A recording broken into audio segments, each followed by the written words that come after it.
কেমন ছিলেন নবী সাল্লাল্লাহু আলাইহি সাল্লামের জীবনচিত্র? তিনি দুনিয়ার মহামানব ছিলেন, অথচ তার বিছানা ছিলেন খেজুর পাতার।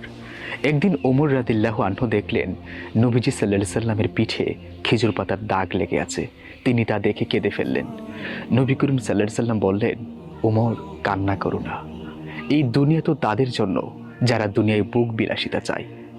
আমরা তো পরকালের জন্যই দুনিয়াতে এসেছি। আমাদের নবী করিম সাল্লাল্লাহু আলাইহি সাল্লাম চাইলে এই দুনিয়াতে রাজপ্রাসাদে নিজেকে দুনিয়ার সবচেয়ে সুখী মানুষ করে রাখতে পারতেন, অথচ তিনি বেছে নিয়েছেন জান্নাতের পথ।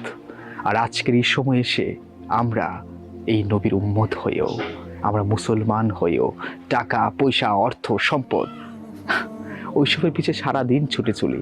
ভাইয়ের অর্থ ভাই মেরে দেই, চাচার অর্থ ভাতিজা মেরে দিই, ভাতিজার অর্থ চাচা মেরে দিই।